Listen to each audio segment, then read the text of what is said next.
We now go live to Sherwin Bryce Peace, who is coming to us from on the sidelines of the United Nations Security Council emergency meeting on the Democratic Republic of Congo. We expect to hear from the special representative of the Secretary General in the Democratic Republic of Congo and the head of the United Nations Organization Stabilization Mission, Ms. Bintou Keita, in a very short while on this matter. Countries on the list to speak are France, Sierra Leone, the United States, Greece, and of course Rwanda and the DRC themselves. Let's go live to that now. Autres distingués ambassadeurs et représentants, je remercie le Conseil de sécurité de cette occasion d'intervenir sur la situation prévalente dans l'est de la République démocratique du Congo. Je ferai une brève déclaration liminaire avant l'intervention de mes collègues Bintou Keita et Joyce Mtuya. Comme cela a été discuté avec la présidence du Conseil de sécurité en raison d'engagements antérieurs dans le cadre d'une visite officielle en République arabe syrienne, je ne serai sans doute pas en mesure de participer à l'ensemble de la séance et je prie les membres du Conseil de sécurité et les autres participants à travers vous, Monsieur le Président, de m'en excuser. Monsieur le Président, la réunion d'aujourd'hui se tient dans un contexte de détérioration majeure de la situation à l'est de la République démocratique du Congo. Depuis le début de l'année, le M23 a lancé des opérations offensives de grande envergure dans l'est de la RDC avec l'appui des forces armées du Rwanda. Ces actions being held in a context of serious deterioration in the situation in the east of the DRC. Since the beginning of the year, the M23 has launched large-scale offensive operations in the east of the DRC with the support of the Rwandan armed forces. These actions has allowed them to extend their territorial gains significantly over a few weeks while opening a new front in South Kivu, where MONUSCO withdrew recently. The United Nations is profoundly concerned by the resumption of hostilities, which has led to the loss of a strategic position several kilometers from Goma. In this regard, I refer to the statement of the Secretary General on this topic, which has just been published, and I would invite the members of the Council and other participants to consult this. On the 23rd and 24th of January, the M23 fired on MONUSCO and SAMI DRC positions. Over the last 48 hours, 2 MONUSCO blue helmets belonging to South African contingents and a Uruguayan blue helmet were killed in carrying out the tasks entrusted to them by this council. I recall that this mandate is focused on the protection of civilians and focusing on combating armed groups in the DRC. Other blue helmets were wounded and have been cared for in the UN hospitals in Goma. SADC forces, that the MONUSCO forces also assist, have also suffered injuries. There have also been significant injuries and displacement among the civilian population in an already extremely difficult context. I'd like to take this opportunity to express on behalf of the Secretary General of the United Nations our deepest condolences to the families of the fallen blue helmets and also to the Uruguayan and other forces. And I also express my condolences to the families of the victims. I pay tribute to all MONUSCO blue helmets carrying out their work against the threats against them at the moment. And I wish to recall that the threats against blue helmets and civilian personnel of the United Nations can represent war crimes. Members of the Council, with the fate of Goma and its millions of inhabitants hanging in the balance, MONUSCO has shown admirable resolve in delivering on its protection of civilians mandate, often at great cost, while doing its utmost to ensure the safety and security of UN personnel. To this end, MONUSCO has reinforced its blocking positions in coordination with the SADC and SAMI DRC to prevent the M23's further advance towards Goma. Steps have also been taken to ensure the swift resupply of UN contingents based in M23 controlled areas, notably in Kiwanja, Kanyabayonga, and Kichanga. The mission has activated contingency measures to facilitate CASEVAC and MEDEVAC procedures as required. SRSD Bintou Keita will provide further details on the steps being taken by the mission to deliver on its mandated responsibilities while doing its utmost ensuring the safety of UN personnel and installation. Mr. President, at this critical juncture, with the lives of countless vulnerable civilians, peacekeepers, and the respect of this Council's mandate at stake, MONUSCO remains committed to the robust defense of its mandate under very challenging conditions. The Council must honor the sacrifice made by the peacekeepers who have laid down their lives in pursuit of this noble goal by sending a clear and unequivocal message to the M23 and its backers that actions endangering the lives of civilians and UN peacekeepers will not be tolerated. All parties to the conflict must abide by international humanitarian law. Monsieur le Président, distingués membres du... Mr. President, distinguished members of the Council, it's essential for the M23 to cease its activities and withdraw from occupied territory. A violation of the sovereignty and territorial integrity of the DRC is a violation of the fundamental principles of international law and the UN Charter. The United Nations will continue to cooperate with the main actors to encourage the parties to resume negotiations in the framework of the Luanda process that the United Nations fully supports. In this context, I want to recall the significant progress that has been achieved over the past few months as part of this process. It's very important for these achievements not to be lost. The withdrawal of the Rwandan forces from the east of the DRC has to be effective. The plan of neutralizing the FDLR must be implemented, and the mechanisms of strengthened ad hoc verification must be fully operational. The populations threatened by this offensive of the M23 and the contributing countries that have made their peacekeepers available for the UN to ensure their protection expect a firm response from this Council to establish an environment conducive to the restoration of the political process. It is still possible to avoid the worst as long as this Council acts without any further delay. Thank you. I thank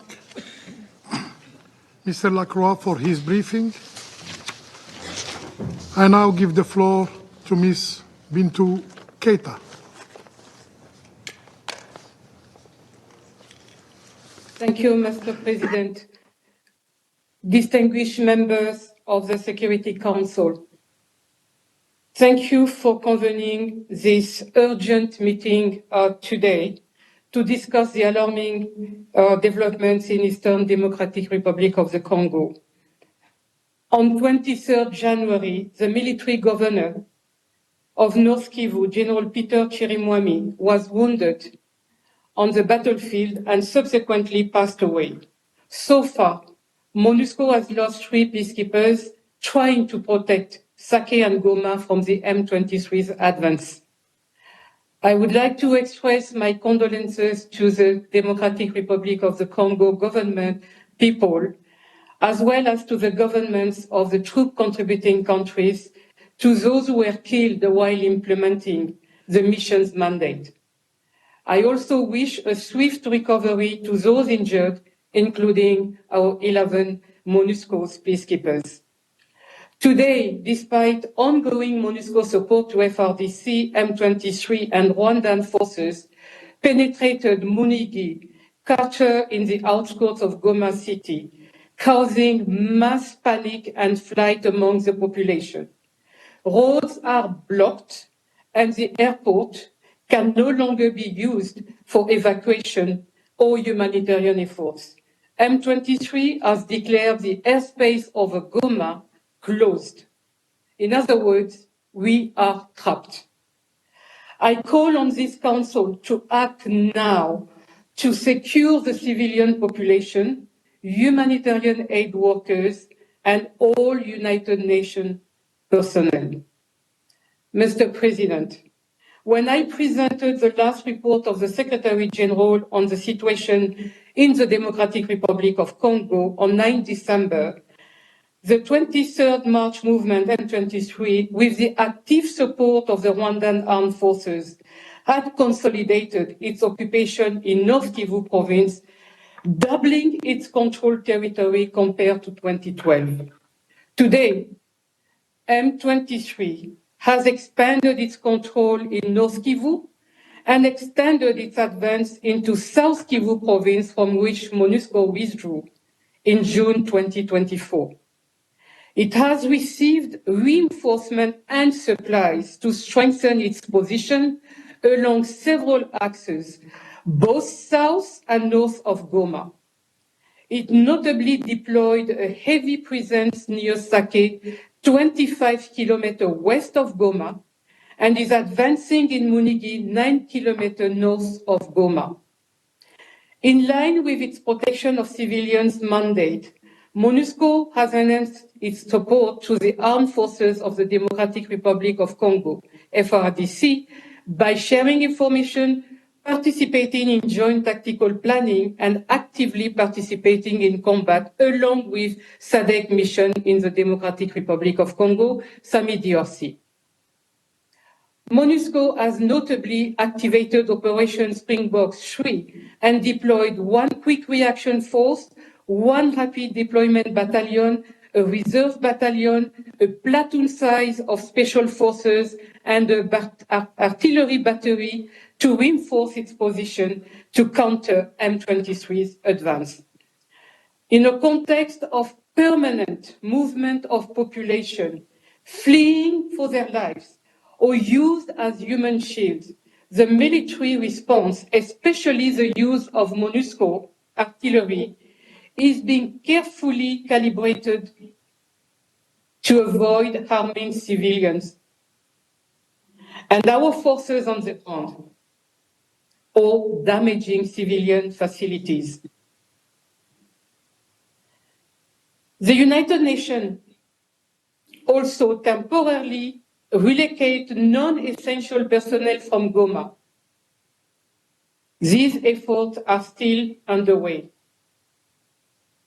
This measure aims to guarantee the safety of personnel while maintaining essential United Nations operations in the province. This relocation in no way affects the unwavering commitment of the United Nations to provide humanitarian aid and protect civilians in North Kivu.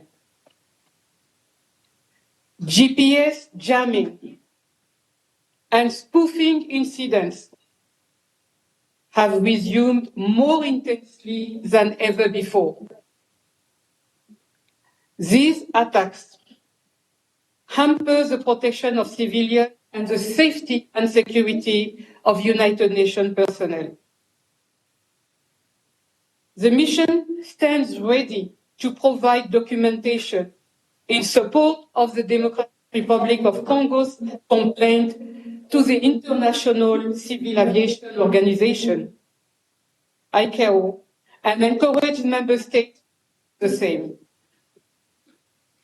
While MONUSCO's robust posture in support of FARDC and DRC has helped counter mis- and disinformation, the Congolese authorities and MONUSCO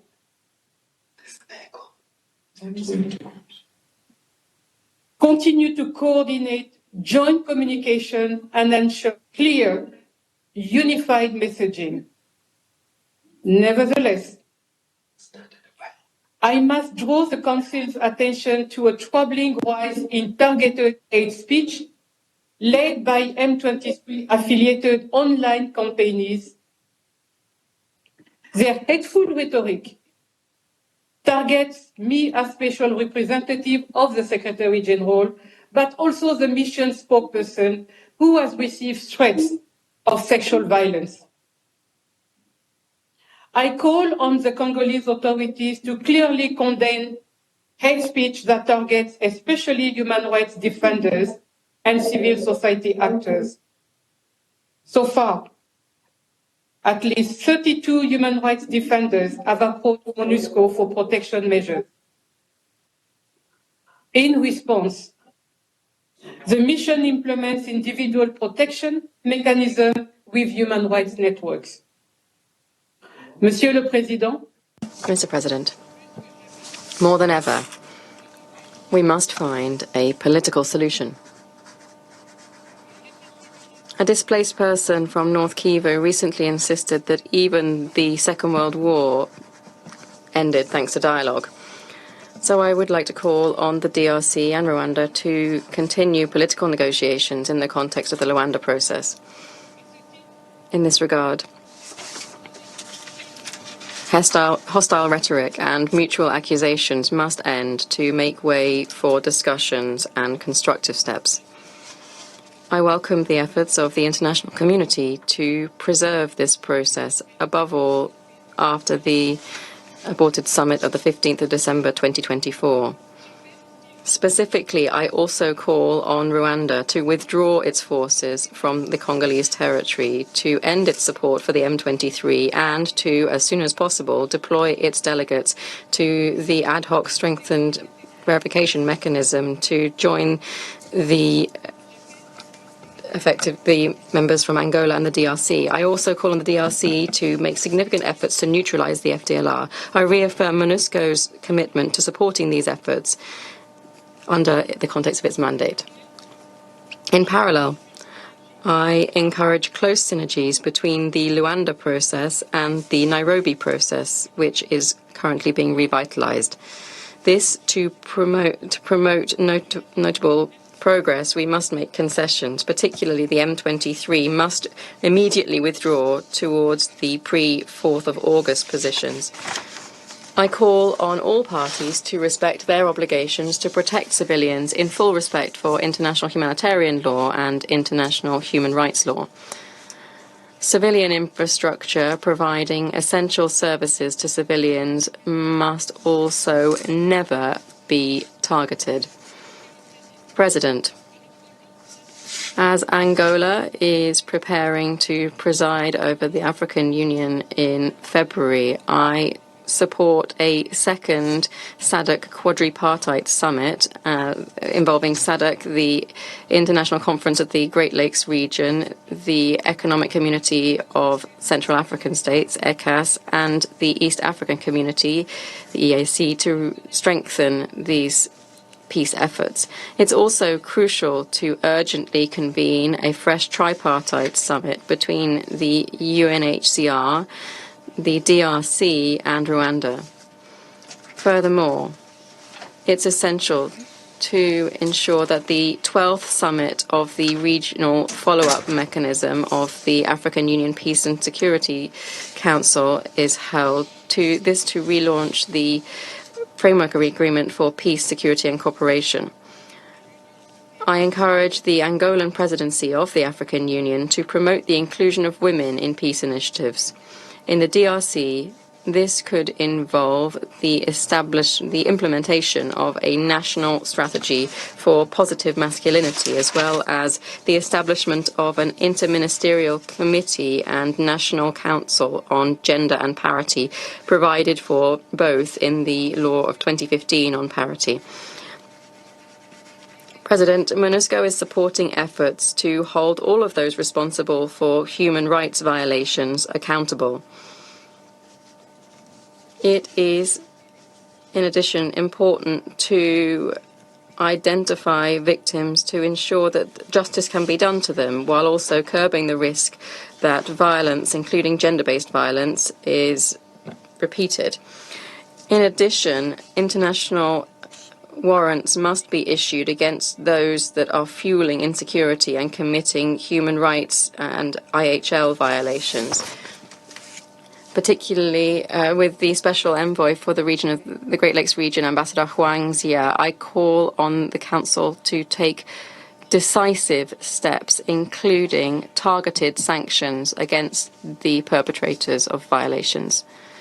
No exception must be made. Thank you.